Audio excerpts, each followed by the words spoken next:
नमस्कार,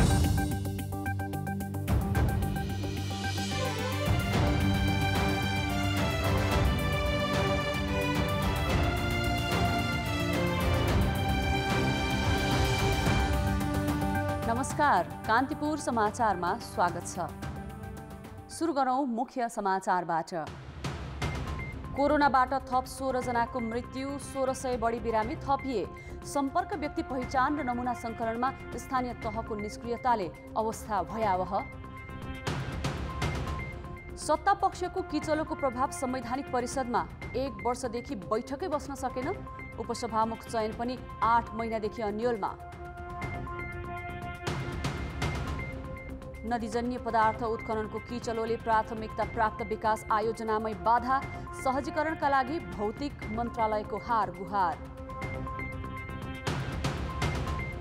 शेयर कारोबारमा नयाँ रेकर्ड, एकै दिन 6 अर्ब 90 करोडको किनबेच, परिसूचकमा पनि बढोत्तरी।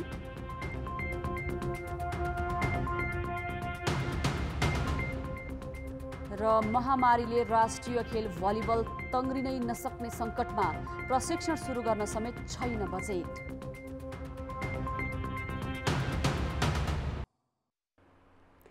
प्रधानमन्त्री केपी शर्मा ओलीले बैठक छलेर बाहिर नै भागबण्डा मिलाउन खोज्दा संवैधानिक परिषदको बैठक प्रभावित भइरहेको छ। संवैधानिक निकायहरू धम्माधम खाली भइरहेका छन्, तर प्रधानमन्त्री लगायत प्रमुख नेताका राजनैतिक दाउपेचका कारण झण्डै 1 वर्ष यता परिषदको बैठक समेत बस्न सकेको छैन।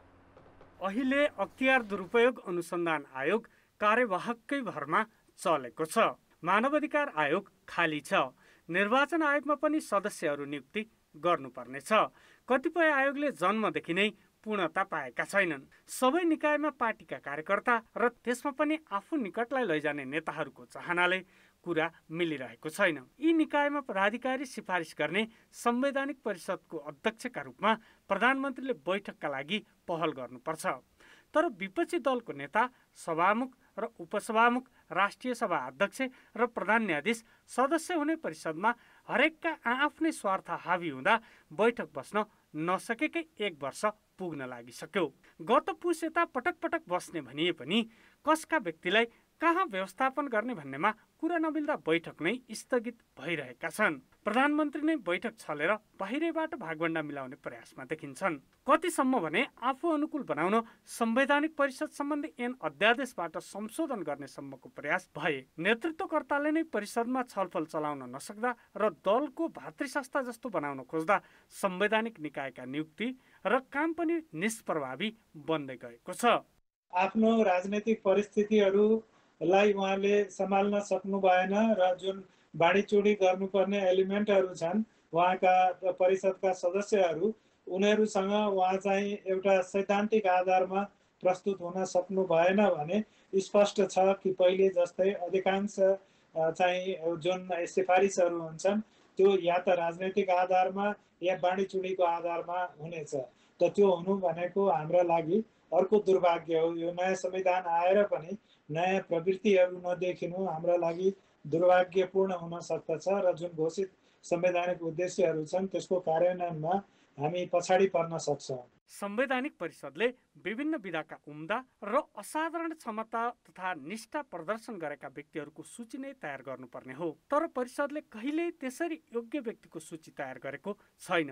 यसका लागि रखबारी गर्नुपर्ने विपक्षी स्वयं भाग खोज्न उद्यत छ। त्यसैले हरेक नियुक्तिमा विवाद आउने गरेको छ। नेपाल कम्युनिस्ट पार्टी भित्रको जुन अन्दरुनी विवाद छ, जुन अन्दरुनी समस्या छ, त्यो विवाद र त्यो समस्याले सरकारका काम कारबाही पनि प्रभावित भएका छन्, देशका काम कारबाही पनि प्रभावित भएका छन् र त्यसैभित्र यो संवैधानिक परिषदको निर्णयको अन्यल त्यो कुरा अगाडि बढ्न नसकेको कुरा पनि मलाई लाग्छ उहाँहरूको आन्तरिक समस्या र आन्तरिक विवादले अहिले त्यो कुरा ओझेलमा परेको छ भन्ने मलाई लागिरहेको छ। दलीय आधारमा र परिषद बाहिरै भागभण्डा मिलाएपछि मात्र बैठक बस्ने विकृत अभ्यासले संवैधानिक निकायमा नियुक्ति र काम दुवैमा विश्वसनीयताको खडेरी बढ्दै गएको छ।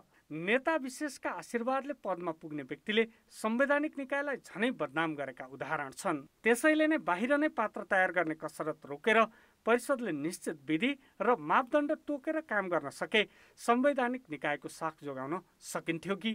कान्तिपुर समाचारका लागि दीपक आचार्य, काठमाडौँ।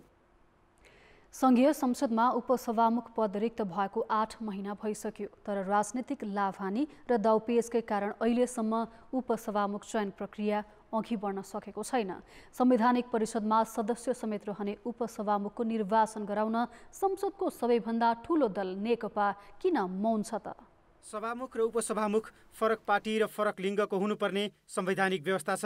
त्यसैले संसदमा एकल बहुमत भए पनि नेकपाले अब उपसभामुख पाउने छैन। गत माघ 6 गते तत्कालीन उपसभामुख शिवमाया तुम्बा हम्फेले राजीनामा दिएपछि पद खाली छ, तर आफूले नपाउने र अरूलाई दिनुपर्ने भएपछि सत्तापक्षले उपसभामुख चयनमा खासै चासो नदेखाएको प्रतिपक्षको आरोप छ। सरकारले यो पद त रिक्त पार्ने पदै होइन नि, संवैधानिक पद हो नि त।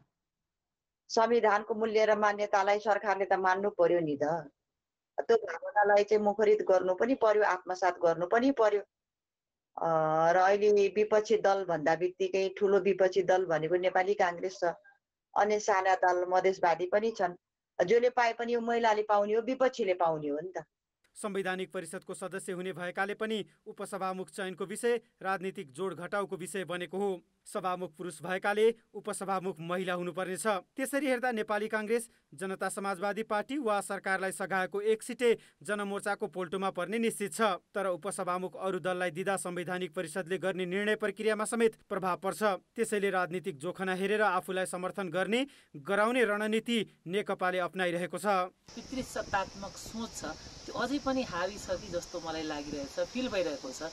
किनभने महिलाकै पोस्ट छ, महिलाकै पोस्टको कारणले नभएको हो कि? म त यो पनि भन्न चाहन्छु कि यो पुरुषको पोस्ट भएको भए सायद उहिले नै पूर्ति भइसक्थ्यो र अझै महिलाको पोस्ट भएकै कारणले पनि नभएको जस्तो लाग्छ। र यो नहुनुको कारण कहीँ न कहीँ सरकारको पनि यसमा कमी कमजोरी देखियो र संसदको पनि कमी कमजोरी छ।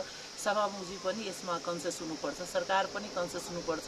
प्रमुख प्रतिपक्षी काङ्ग्रेसलाई उपसभामुख दिने पक्षमा नेकपा देखिन्न। सकभर जनता समाजवादी पार्टीलाई सत्तामा साझेदार बनाउने र उपसभामुख दिने उसको चाहना देखिन्छ। त्यसो नभए जनमोर्चाका हातमा उपसभामुख पर्न सक्छ। तर आफूसँग नहुने र सत्ता स्वार्थमा उपयोग गर्न पनि तत्काल नसकिने हुँदासम्म मौन बसेर नेकपाले उपसभामुख चयनमा ढिलाइ गरिरहेको छ। कान्तिपुर समाचारका लागि डिपी उपाध्याय, काठमाडौँ। कोरोना संक्रमणका कारण पछिल्लो 24 घण्टामा 16 जनाको मृत्यु भएको छ। स्वास्थ्य मन्त्रालयको तथ्याङ्क अनुसार संक्रमणबाट पछिल्लो 24 घण्टाको 16 सहित अहिलेसम्म 1321 जनाको मृत्यु भएको हो। यसैगरी 1669 संक्रमित थपिएका छन्। काठमाडौँ उपत्यकामा मात्रै 957 जना थपिएका छन्। यो सँगै संक्रमितको संख्या 2,20,308 पुगेको छ। सक्रिय संक्रमित 19,963 छन्। निको हुनेको संख्या 1,79,024 पुगेको छ। यसैबीच पीसीआर परीक्षणमा लापरवाही गरेको भन्दै स्वास्थ्य मन्त्रालयले काठमाडौँको स्टार अस्पताल, central diagnostic laboratory, Surya health care र ह्याम्स अस्पताललाई 24 घण्टे स्पष्टीकरण सोधेको छ। पीसीआर परीक्षण गर्दा नेगेटिभ रिपोर्ट आए 1 महिना र पोजिटिभ आए 3 महिनासम्म नमुना स्टोर गरेर राख्नुपर्ने नियमको पालना नगरेको भन्दै स्पष्टीकरण सोधिएको हो। यी अस्पतालमा गरिएको पीसीआर परीक्षणको नेगेटिभ रिपोर्ट लिएर हङकङ, दुबई र जापान गएका व्यक्तिको त्यहाँ जाँच गर्दा पोजिटिभ आएको भन्दै पर्यटन मन्त्रालयले स्वास्थ्य मन्त्रालयलाई पत्राचार गरेको थियो। त्यही आधारमा छानबिन गर्दा दोषी पाइएकाले स्पष्टीकरण सोधिएको स्वास्थ्य मन्त्रालयले जनाएको छ। कोरोना भाइरस संक्रमण रोकथाममा संक्रमितसँग सम्पर्क हुने व्यक्तिको पहिचान र परीक्षणलाई अनिवार्य मानिएको छ। तर स्थानीय तहले शुल्कमा अन्योलले 1 महिना यता पहिचान र नमुना सङ्कलन दुवै गरेका छैनन्। संक्रमण बस्ती बस्तीमै फैलिएपछि काठमाडौँ महानगरले भने भोलिदेखि दुवै कामलाई व्यापकता दिने भए पनि अन्य स्थानीय तहमा भने त्यस्तो तयारी देखिँदैन।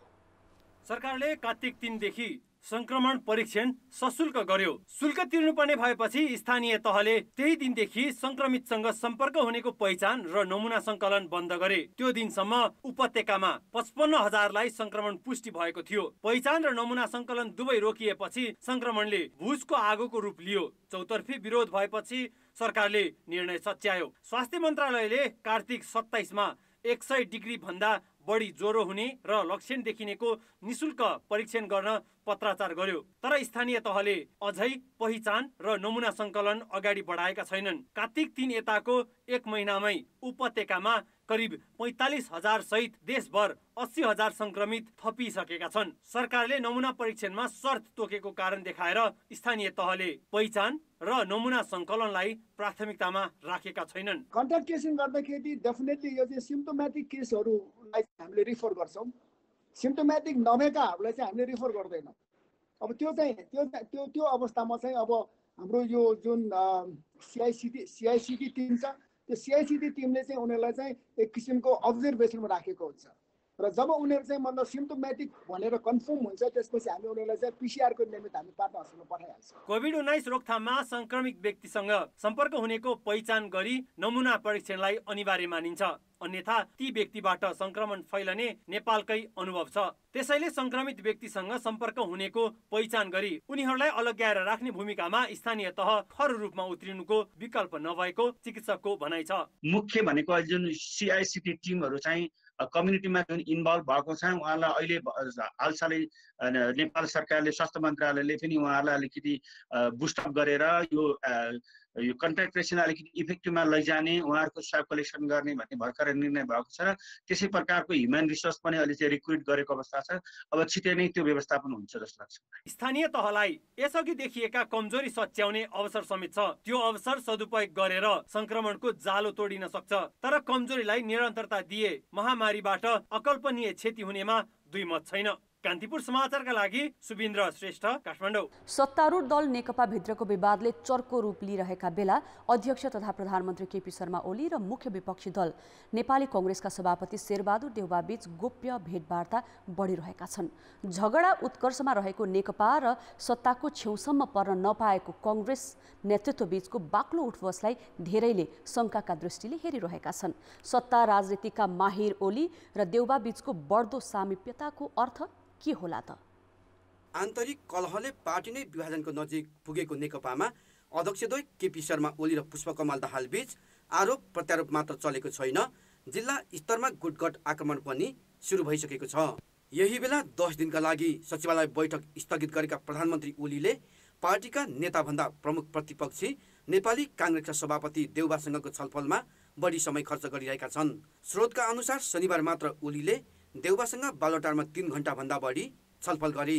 देउवा सचिवालयले यस भेटमा विश्वविद्यालयहरूमा नियुक्तिलाई लिएर छलफल भएको अनौपचारिक तवरमा बताएको छ।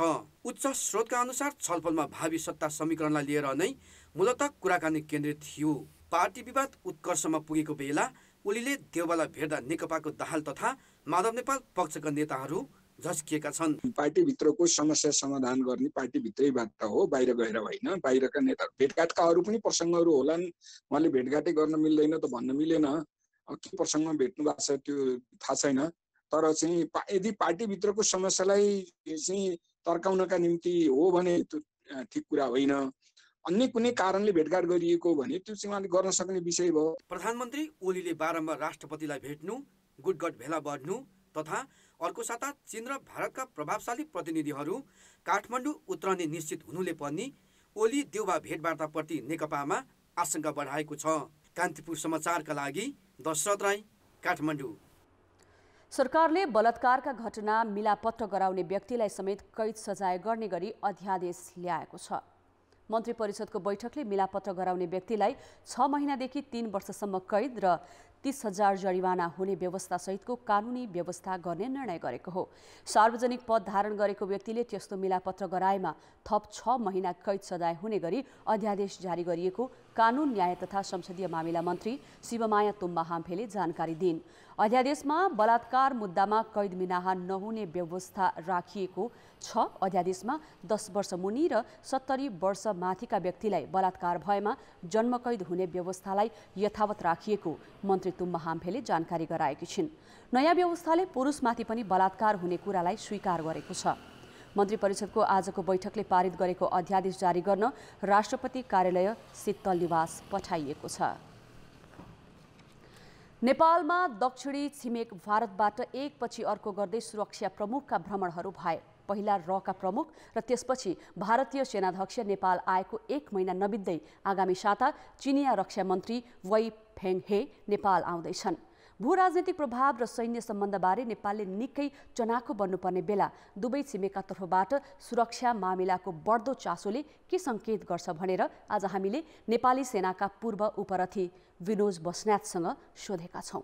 अब आउँदो सातामा चिनिया रक्षा मन्त्री वै फेङले नेपालको भ्रमण गर्ने गरी तयारी अघि बढेको भनेर अहिले सार्वजनिक भइरहेको छ। यो भ्रमणको आशय वा अन्तराय के हुन सक्छ? यो भ्रमण चाहिँ कुन अवस्थामा भएको होइन, जस्तो पहिला चाहिँ डिफेन्स मिनिस्टर आउने भन्दाखेरि चाहिँ उहाँ चाहिँ सेन्ट्रल कम्युनिस्ट पार्टीको एउटा विश्वासिलो राष्ट्रपति सी जिनपिङको एउटा विश्वासिलो पात्र पनि हुनुहुन्छ।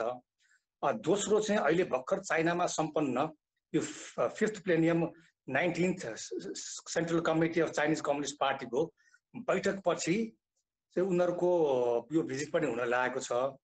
दोस्रो चाहिँ हामी नेपालमा पनि अहिले नेपाल कम्युनिस्ट पार्टीको आन्तरिक राजनैतिक अब द्वन्द्वको समयमा पनि यो भिजिट हुन लागेको हिसाबले यसलाई हामीले राजनीतिक रूपमा नै हेर्नुपर्ने आवश्यक हुन्छ। बिस्तारै यो पछिल्लो समय नेपालप्रति जसरी भारतीय सेना अध्यक्षले पनि नेपालको भ्रमण गरेर फर्किएका छन्, त्यसअघि भारतीय का प्रमुख पनि नेपाल आएका थिए। यही बीच यस लगत्तै भनौँ अझै चिनिया रक्षा मन्त्री पनि आउन लाग्दाखेरि चाहिँ अलिकति सैन्य चासो पनि हाम्रा छिमेकीहरूबाट त्यस्तो बढेको देखिन्छ। जुन किसिमबाट भारतको सुरक्षा निकायका चिफहरूको भिजिट भयो त्यसले चाहिँ एउटा डिप्लोमेटिकली बाइल्याटरल कुरा हुने पनि अवस्था क्रिएट गर्यो र साथै अब पोलिटिकल लेभलमा पनि डायलग हुने सम्भावना चाहिँ धेरै रूपमा देखिसकियो। र यही सिलसिलामा अहिले चिनिया विदेश के अरे चिनियाको डिफेन्स मिनिस्टरको भिजिट हुनु भन्दाखेरि चाहिँ हामीले यसलाई चाहिँ इन्टरनेसनल र रिजनल पर्सपेक्टिभबाट हेर्नुपर्ने आवश्यकता हुन्छ। र त्यो बेलामा चाहिँ अहिले राजनैतिक र डिप्लोमेटिक फ्रन्टमा के भइरहेछ त हाम्रो रिजनमा भन्ने चिज पनि बुझ्न आवश्यक हुन्छ। त्यो भनेको चाहिँ अहिले क्वाडको यो मालाबार एक्सर्साइज भन्ने यो 4वटा अमेरिका र अस्ट्रेलिया इन्डिया को बिचमा जुन भइरहेछ एउटा, त्यो अर्को चाहिँ अस्ति भर्खर अमेरिका र इन्डियाको बिचमा यो बिकाको साइन भयो। भर्खर भर्चुअल साउदी अरेबियाले यिनीहरूको भर्चुअल G20 को मिटिङ भयो।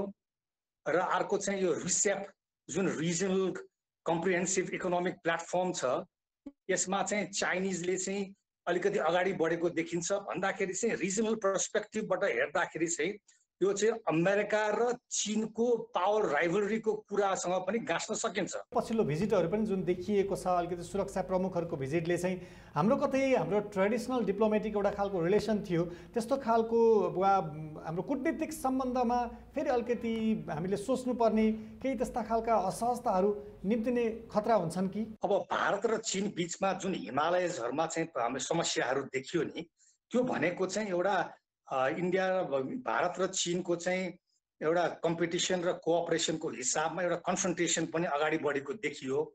र नेपाल चाहिँ जुन 1414 किलोमिटर बिचमा छ, यसमा चाहिँ उतापट्टि तिब्बत भएको हुनाले चाहिँ नेपालको महत्त्वपूर्ण हुनु स्वाभाविकै हो। र अब यसलाई चाहिँ हामीले बिग पावर भनौँ न, अमेरिका चाइना र भारतको चाहिँ नेपालमा इन्ट्रेस्ट र स्ट्रेटेजिक इम्पोर्टेन्सहरू बढ्नु पनि त्यही कारणले नै हो। प्रदेश सभा गठन भएको करिब 3 वर्ष हुन लागे पनि नेकपाको आन्तरिक विवादका कारण प्रदेश 2 मा सार्वजनिक लेखा समिति बनेको छैन। सार्वजनिक जवाफदेहिताका लागि महत्त्वपूर्ण संसदीय समिति नबन्दा अनियमितताका गम्भीर विषय उठे पनि संसदीय छलफल र छानबिनको दायरामा आउन सकेका छैनन्। प्रदेश सभाका 7वटा संसदीय समितिमध्ये नेकपा समाजवादी र राजपाले 2 तथा काङ्ग्रेसले एउटा समितिको नेतृत्व गर्ने गरी भागबण्डा भएको थियो। 2075 मङ्सिर 23 गते बसेको नेकपा पदाधिकारी बैठकले लेखा समितिको सभापतिमा भरत प्रसाद शाहलाई उम्मेदवार बनाउने निर्णय पनि गर्यो। तर नेकपाकै सांसद शत्रुघ्न महतोले बागी उम्मेदवारी दिएपछि विवाद चर्कियो। यही विवादका कारण प्रतिपक्षी नेकपाको भागमा परेको लेखा समितिले अहिलेसम्म नेतृत्व पाएको छैन। पार्टीको माथि आन्तरिक पनि अलिकति समस्या भएको थाहा छँदैछ। बिचमा अब संसद पनि यो कोभिडको कारणले चलेन, निश्चित विषयमा मात्र चल्यो है। अहिले चल्ने संसदमा हामीले यसलाई टुङ्गो लाउँछौँ। प्रदेश सभामा लेखा समितिको सभापति नहुँदा महालेखा परीक्षकको प्रतिवेदनमाथि छलफल र आर्थिक अनियमितता सम्बन्धी अनुगमन हुन सकेको छैन। सभामुख र संसद सचिवालयको गैर जिम्मेवारीका कारण लेखा समिति नै अल्पत्र परेको सांसदहरूकै आरोप छ। संसद सचिवालयले भने केही दिनभित्रै सभापति चयन हुने जनाएको छ। सभापति नहुँदैमा समितिले कामै नहुने त होइन, समिति त छ, सभापति मात्रै नभएको हो। समितिले बैठक गरिरहेछ, तर एउटा कुरो त असर परेकै हो। जसरी सभापति भएर समिति एक्टिभली जानुपर्ने हो त्यो अनुसारले जान सकिरहेको छैन, किनकि लिडर नभएपछि त स्वाभाविकै हो अप्ठ्यारो चाहिँ पर्छ। गत आर्थिक वर्षमा प्रदेश सभा सचिवालयकै 1,79,00,00,000 रुपियाँ बेरोजु छ। महालेखा परीक्षकको प्रारम्भिक प्रतिवेदन अनुसार तलब बुझेर कर कट्टा नगराएका 4 जना सांसद बाहेक सभामुख उपसभामुख सहितको 93 लाख बेरोजु छ। बजेट कार्यान्वयन र सरकारी कार्यक्रमको पारदर्शितामा गम्भीर प्रश्न उठ्दै आएका छन्। यस्तै विषयमा छलफल छानबिन र सरकारलाई निर्देशन गर्ने लेखा समिति बनेकै छैन। यो गठन नहुँदाखेरि यसको अर्थ के निस्कन्छ भने जथाभावी रूपमा खर्च भइरहेछ, बेरोजु निस्किरहेछ, कुनै निकाय यस्तो छैन हेर्नेवाला। यसको मतलब मनमानी किसिमले खर्च भइरहेछ। यो संविधान विपरीत पनि हो। हुन त अन्य समितिले पनि आफ्ना प्राथमिकता निर्धारण गरेर प्रभावकारी भूमिका निर्वाह गर्न सकेका छैनन्। यसैमा सरकारलाई जवाबदेही बनाउने महत्त्वपूर्ण मानिने सार्वजनिक लेखा समिति नबनेपछि अनियमितताका महत्त्वपूर्ण विषय संसदीय दायरामा आउन सकेका छैनन्। कान्तिपुर समाचारका लागि क्यामेरामा ब्रिकेश यादवका साथ अनिल मिश्र, जनकपुर धाम, धनुषा।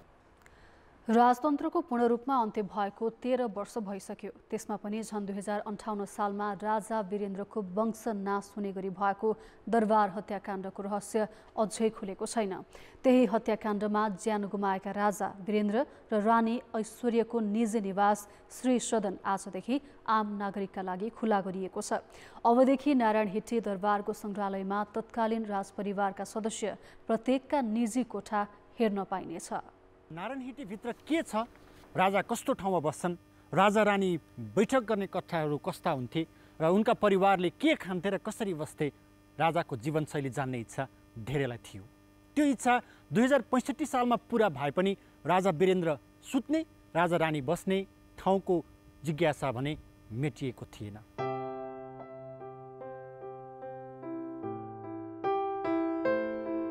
पुरानो शैलीको 3 तलाको भवन, बाहिरबाट कुनै रङरोगन छैन। अगाडि ठुलो घण्ट झुन्डिएको छ।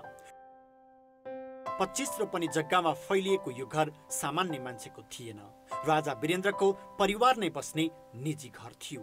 2065 सालमा नारायण हिट्टी दरबारलाई सङ्ग्रहालयमा परिणत गरे पनि राजा वीरेन्द्रको निजी निवास अर्थात् श्री सदन बन्द नै थियो।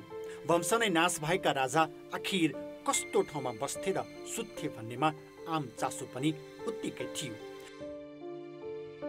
श्री सदन जनसमुदायका लागि खुलेपछि भने त्यो चासो आइतबारबाट मेटिएको छ। नारायण हिट्टीको दक्षिणतर्फ रहेको 3 तलाको यो भवनमा 12 कोठा छ। यसको भुइँतलामा राजपरिवारको भान्साको एउटा दराजमा मदिराका बोतलहरू। पहिलो तलामा उक्लिएपछि भने देब्रेतिर राजा वीरेन्द्र र रानी ऐश्वर्याको शयन कक्ष छ, जहाँ 2058 साल जेठ 18 गतेसम्म राजा रानीले रात बिताएका थिए। पलङको सिरानीमा खप्तर बाबाको तस्बिर र पुरानो टेलिभिजन सेट। कोठामा राखिएका यी सोफा साधारण लाग्छन्। दायाँतर्फ लाग्दा रानीको श्रृङ्गार कोठा देख्न सकिन्छ। शयन कक्षको छेउमै रानीले सुन्ने गीतका क्यासेटहरू छन्। भर्याङका भित्ताहरू छोरी श्रुतिले बनाएका पेन्टिङले सजिएका छन्। अब जाउँ तेस्रो तलामा, जसको दायाँतर्फ छोरा निराजनको शयन कक्ष छ। बाहिर अध्ययन कक्ष र भित्र कुनामा सानो खाट देखिन्छ। बायाँतर्फ श्रुतिको कोठामा पनि उल्लेख्य केही छैन। बाहिर अध्ययन कक्ष, भित्र सानो दराज र कुनामा सानो खाट, बस यति हो। युवराज 21 वर्ष कटेपछि बाबुआमासँग बस्न नमिल्ने राज परम्परा अनुसार वीरेन्द्रका लागि राजा महेन्द्रले 2023 सालमा यो भवन बनाइदिएका थिए। तत्कालीन युवराज वीरेन्द्रकै डिजाइनमा बनेको यो घर राजतन्त्र अन्त्यको 13 वर्षपछि बल्ल आम नागरिकले प्रत्यक्ष अवलोकन गर्ने अवसर पाएका हुन्। सामान्य परिवारमा हुन्छ त्यस्तै खालको छ, एकदम सामान्य छ। सुर्तीको पनि एकदम सामान्य, निराजनको सामान्य है। बेडहरू त झन् कस्तो सानो छ क्या, बेडहरू पनि नि त्यस्तो छ, एकदम सामान्य छ। राजा वीरेन्द्र आफैले उडाउने गरेको पुमा हेलिकप्टर पनि केही महिना अघि मात्रै नाराहिटीमै लगेर राखिएको छ भने अर्को जहाज पनि सेनाको सुरक्षा घेराभित्र देख्न सकिन्छ। नाराहिटी सङ्ग्रहालयमा 52वटा कक्षहरू छन्, जसमध्ये अहिलेसम्म 30वटा मात्रै खोलिएको छ। आखिर बाँकी रहेको 22वटामा दरबारभित्रका त्यस्ता के रहस्य लुकिएको छ, अझै जिज्ञासा भने मेटिएको छैन। बाँकी क्रमशः खोल्छौँ। बाँकी भएको चाहिँ अब जाजरकोट, प्युठान जस्ता कक्षहरू छन् र नारायणहिटीभित्र चाहिँ जति पनि ढोकाहरू छन् त्यो चाहिँ हिमालको नामबाट राखेका छन्। जति पनि कोठाहरू छन् त्यो जिल्लाको नाममा छ होइन। ती जिल्लाहरूमा 10-12वटा कोठाहरू अरू बाँकी अब त्यो खोल्न बाँकी छ। अनि सिनेमा हल पनि छ, त्यहाँ राजाको अध्ययन कक्ष छ, त्यहाँ लाइब्रेरी छ। यी विभिन्न चिजहरू हामी क्रमशः क्रमबद्ध रूपमा हामी खोल्ने योजनामा छौँ। 3 तलाको 12 कोठे भवनभित्र प्रवेश गर्नेले राजपरिवारको एउटा इतिहास मात्रै बुझ्ने छैन, राजा वीरेन्द्र के थिए र उनको जीवनशैली कस्तो थियो भन्ने अध्ययन गर्ने अवसर पनि पाउनेछन्। कान्तिपुर समाचारका लागि क्यामेरामा पशुपति बुढाथोकीका साथमा रमेश धमला, काठमाडौँ।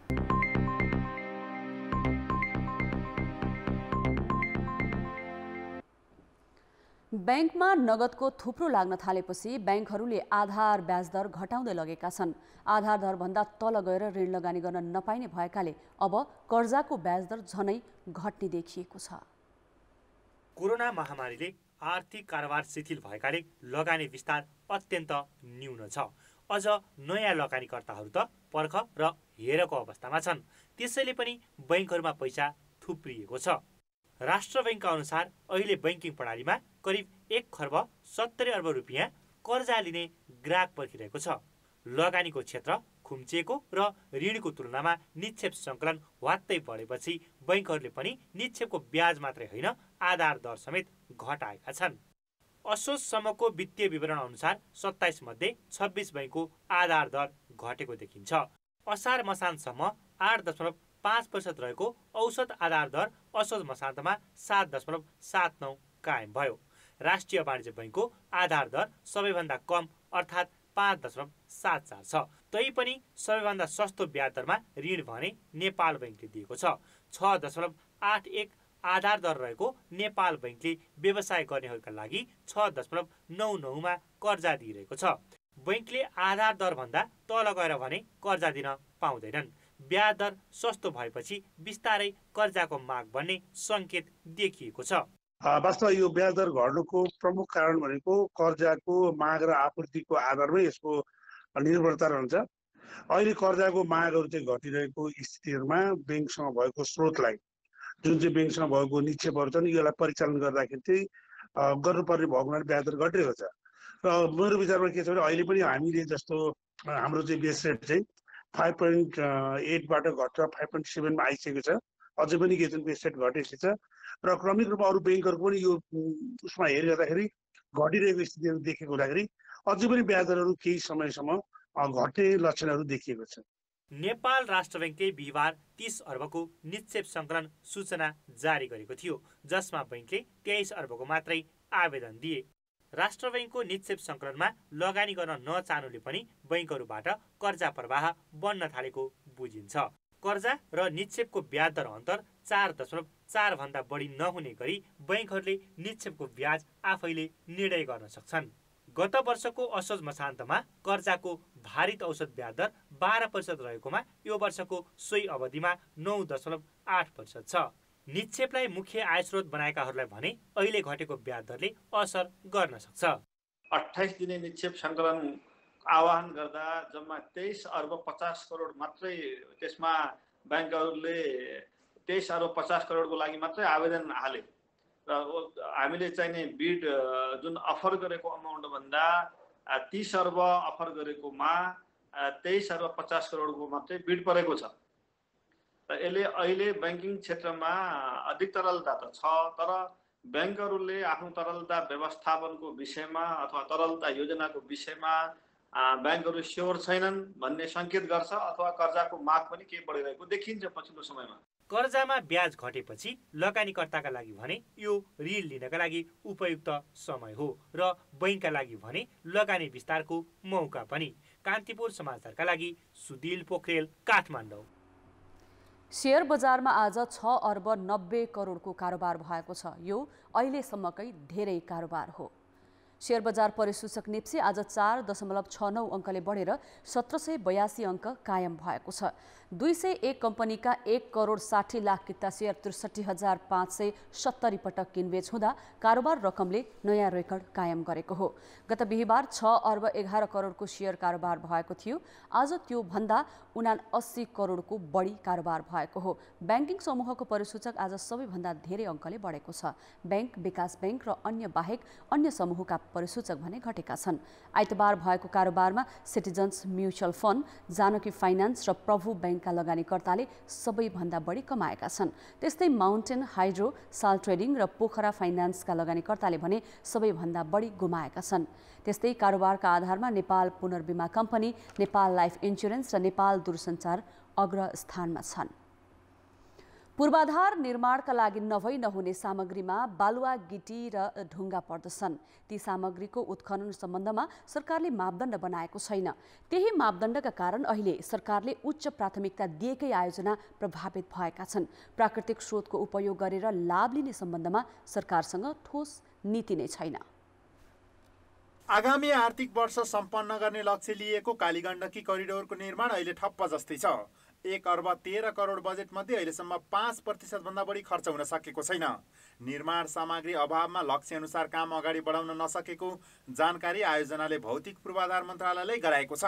यस्तै मन्त्रालय मातहतका साना ठुला सबैजसो आयोजनाले कार्तिक तेस्रो साता नदीजन्य निर्माण सामग्रीको उपलब्धता र ढुवानीमा समस्याले काम प्रभावित भएको जवाफ दिएका छन्। मन्त्रालयले यस समस्याबारे मन्त्री परिषद कार्यालय र राष्ट्रिय योजना आयोगलाई अवगत गराइसकेको छ।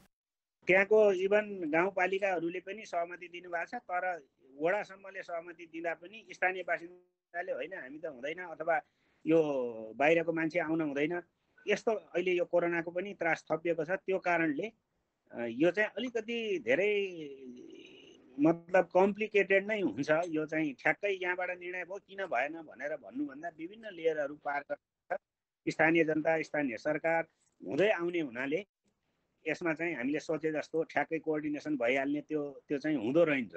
नदीजन्य सामग्री उत्खनन, सङ्कलन र बिक्रीको व्यवस्था मिलाउने अधिकार स्थानीय तहलाई छ, तर यस सम्बन्धी मापदण्ड भने केन्द्र सरकारले बनाएको छ। मन्त्री परिषदले विकास आयोजनामा निर्माण सामग्रीको अभाव हुन नदिन भन्दै असार अन्तिममा 36 पृष्ठ लामो मापदण्ड जारी गरेको थियो, जस अनुसार घना बस्ती र वन क्षेत्रको 2 किलोमिटर, राजमार्गको 500 मिटर र पुलको 1 किलोमिटर दूरीमा नदीजन्य पदार्थ उत्खनन गर्न पाइँदैन।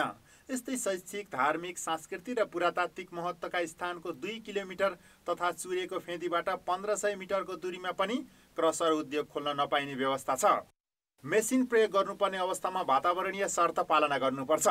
प्राकृतिक स्रोत साधनमा देश निकै धनी भए पनि तिनलाई उपयोग कसरी गर्ने भन्ने योजना सरकारसँग छैन भने अर्कातिर क्रसर उद्योगीको नियन्त्रणहीन दोहनले ठुलै वातावरणीय क्षति निम्तिरहेको छ।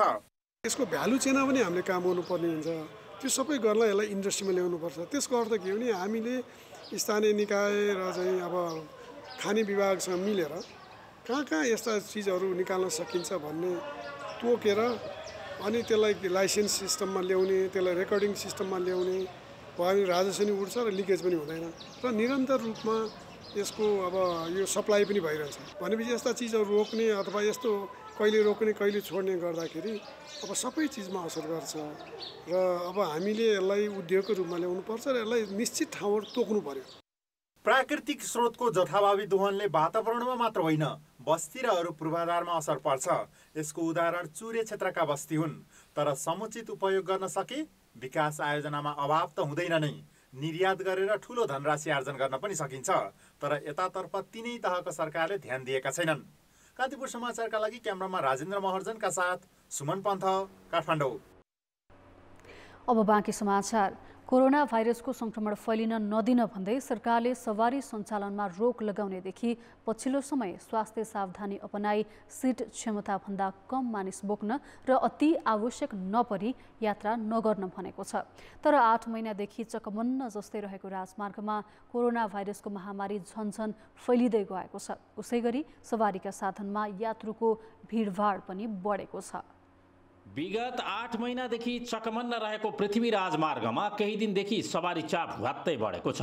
लकडाउनपछि चकमन्न जस्तै बनेको राजमार्गमा सवारी साधन आवागमन सुचारू गरिए पनि केही दिन अघिसम्म खासै चहल पहल थिएन। सार्वजनिक सवारीका साधन पनि प्राय रित्तो नै देखिन्थे। अहिले चाडबाड सकिएपछि राजमार्गमा सार्वजनिक सवारीका साधन खचाखच भरिएका छन् भने राजमार्गमा गुड्ने सवारीको संख्या सामान्य अवस्थामा जस्तै भएको छ। दसैँ र तिहार सकिए लगत्तै हाम्रो यो विशेष गरी निजी सवारी साधन, त्यसमा कार, त्यसपछि मोटरसाइकलहरूको संख्या बढेको छ। साथसाथै सार्वजनिक सवारी साधनहरू पनि पहिलाको भन्दा अहिले यो बढेको छ। दसैँ अघि दैनिक 2000 हाराहारीमा सवारी चल्ने राजमार्गमा अहिले 4 गुणाले सवारी चाप बढेको छ। विशेष गरी भाइरसको संक्रमण लगातार बढिरहेका बेला जोखिम मोलेरै भए पनि कामकाजका लागि बाध्य भएर मानिस यात्रामा रहेका छन्। डर त धेरै नै हुन्छ। अब धेरै मान्छेहरू मरिरहेका छन् विश्वमा, त्यत्तिकै संक्रमण पनि फैलिरहेको हुन्छ। डर त धेरै नै छ, तर हिँड्न चाहिँ परिरहेको छ। डर त्रास छोडेर पनि अब आफ्नो एउटा हुन्छ, एउटा जिम्मेवारी कामले गर्दाखेरि, एउटा बाध्यताले गर्दाखेरि हामी सार्वजनिक यात्रा गर्नु परिरहेको छ। सरकारले बनाएको कानुन र त्यसको कार्यान्वयन पक्ष फितलो हुँदा राजमार्गमा सवारी चाप बढेको र बिना स्वास्थ्य सावधानी चलाइएका सवारी साधनका कारण भाइरस संक्रमणको जोखिम बढेको छ। यसमा सरकारी निकायको ध्यान पुगेको छैन। भाइरसको संक्रमण बढिरहेको समयमा स्वास्थ्य सावधानी बिना यात्रु बोकेर राजमार्गमा गुडेका सवारी साधनका कारण कोरोना भाइरसको संक्रमण झन बढ्ने भएकाले समयमै ध्यान दिने कि। कान्तिपुर समाचारका लागि पोषनाथ अधिकारी, गजुरी, धादिङ। अब जनमतको अन्तिम परिणाम। जनमतमा हिजो हाम्रो प्रश्न थियो, पेट्रोलियम पदार्थ ढुवानीकर्ताले नै मिसावट र चोरी गर्ने प्रवृत्ति नियन्त्रण नहुनुको कारण के होला? ए. कमजोर निगरानी, बी. मिलेमतोको असर र सी. राजनीतिक संरक्षण। तपाईले गर्नुभएको एसएमएसको अन्तिम परिणाम यस्तो छ। ए. कमजोर निगरानीमा 24%, बी. मिलेमतोको असरमा 43% र सी. राजनीतिक संरक्षणमा 33% मत प्राप्त भएको छ। अब जनमतमा आजको प्रश्न। जनमत प्राथमिकता प्राप्त आयोजनामा नदीजन्य सामग्रीको सधैँ अभाव देखिनुको कारण के होला? ए. समन्वय अभाव, बी. बोझिलो मापदण्ड र सी. कमजोर स्रोत व्यवस्थापन। जनमतको अन्तिम परिणाम भोलि बेलुकी 8 बजेको कान्तिपुर समाचारमा प्रसारण गर्नेछौँ। कृपया NEWS news space A, B वा C टाइप गरी 34001मा SMS गरेर आफ्नो मत व्यक्त गर्नुहोला। अब जनताको आवाज। हामीले रुकुममा सोधेका छौँ, नागरिकप्रति जनप्रतिनिधि किन उत्तरदायी नभएका होलान्?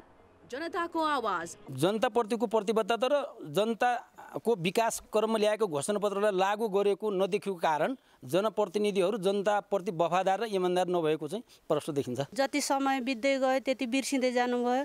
भोलि अर्को चुनाव आउँदाखेरि फेरि हामी हारिन्छ कि हामी पछि परिन्छ कि अर्को सरकार आउँछ कि भन्नेतिर उहाँहरूको ध्यान भएको देखिएकै छैन। जनतालाई त उनीहरूले हेर्दैनन्। किन भन्दाखेरि अब उनीहरूको अवस्था के हुन्छ, मनसाय पक्कै पनि उनीहरूले लगानी गरेको चाहिँ आर्थिक कुराहरू चाहिँ उठाउनेतिर, कुम्लाउनेतिर चाहिँ उनीहरू चाहिँ केन्द्रित हुन्छ। यसपालि जितेँ, अर्कोचोटि आउनु परोस् या नपरोस्, मैले जे गर्नु छ मैले गर्नु छ भन्ने उहाँहरूसँग घमण्ड छ र अहमता छ। जनता भनेका भेडा हुन् अनि कुनै नयाँ किसिमको केही भ्रम फैलाइदिउँला, जनताले हामीलाई भोट हालिदिन्छन् भनेर एउटा उसको रूपमा लिएका हुन् कि ठुलो धन सम्पत्ति आर्जन गर्ने अपर्च्युनिटी हो भनेर जनप्रतिनिधिहरूले हेरिराखेका छन्। त्यसकारण उनीहरू जनताहरू चाहिँ जनप्रतिनिधिको पहुँचबाट बाहिर पुगेका छन्। धेरै कुराहरू उनीहरूले चाहिँ आश्वासन पछि तिनीहरूले आफूले भनेका कुरा आफै बिर्सिए। जनताको दुःख भन्दा पनि आफ्नो परिवार शाखा सन्तानलाई कसरी सम्पन्न बनाउने, आफू कसरी सम्पन्न बन्ने भन्नेतिर बढी चासो दिए।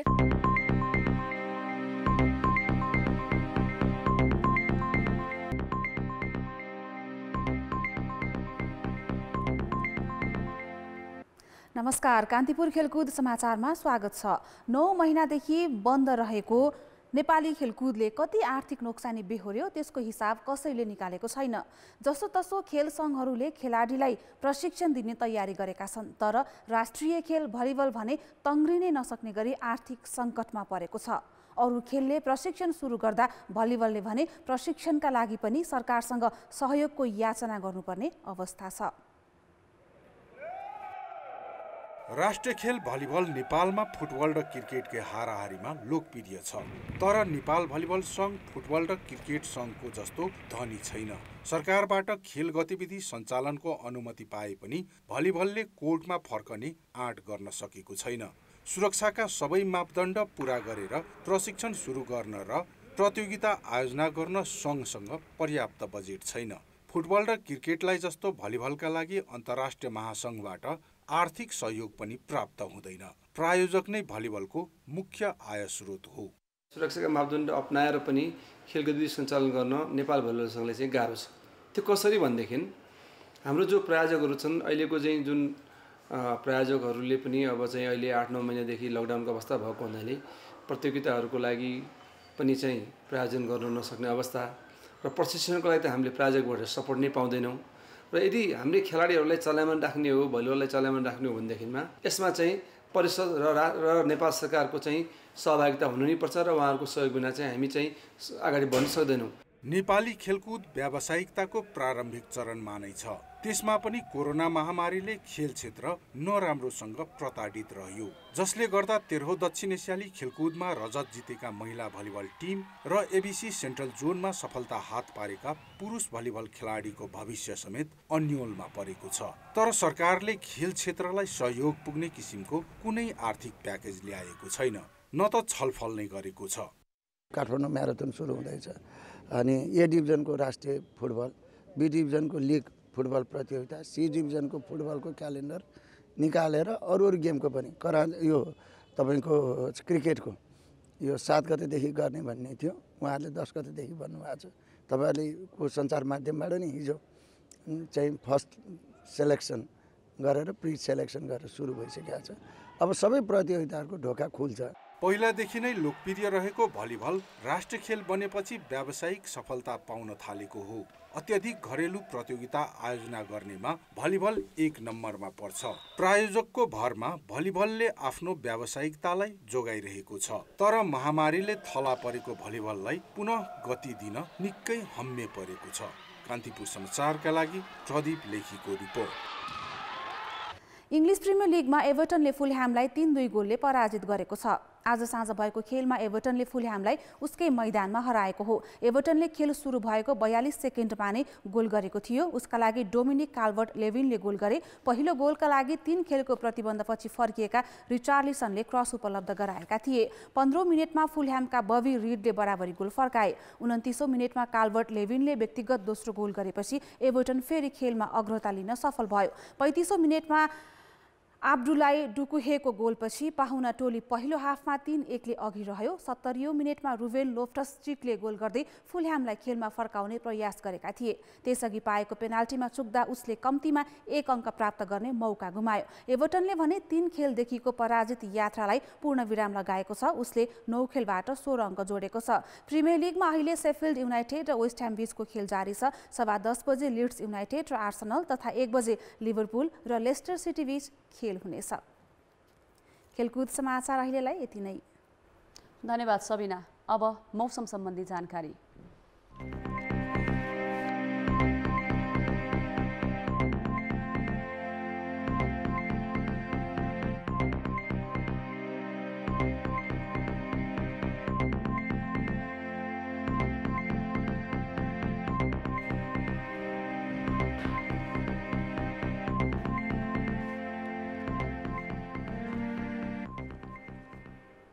अन्त्यमा मुख्य समाचार फेरि एकपटक। कोरोनाबाट थप 16 जनाको मृत्यु, 1600 बढी बिरामी थपिए। सम्पर्क व्यक्ति पहिचान र नमुना सङ्कलनमा स्थानीय तहको निष्क्रियताले अवस्था भयावह। सत्ता पक्षको किचलोको प्रभाव संवैधानिक परिषदमा 1 वर्षदेखि बैठकै बस्न सकेन। उपसभामुख चयन पनि 8 महिनादेखि अन्योलमा। नदीजन्य पदार्थ उत्खननको किचलोले प्राथमिकता प्राप्त विकास आयोजनामै बाधा, सहजीकरणका लागि भौतिक मन्त्रालयको हार गुहार। शेयर कारोबारमा नयाँ रेकर्ड, एकै दिन 6 अर्ब 90 करोडको किनबेच, परिसूचकमा पनि बढोत्तरी।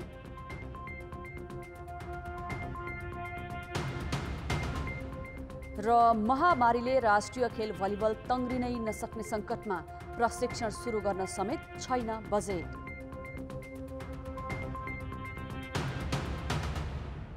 कान्तिपुर समाचार अहिलेलाई सकियो। अब हाम्रो अर्को समाचार बुलेटिन राति 10:30 बजे अङ्ग्रेजी र 11 बजे नेपाली भाषामा हुनेछ।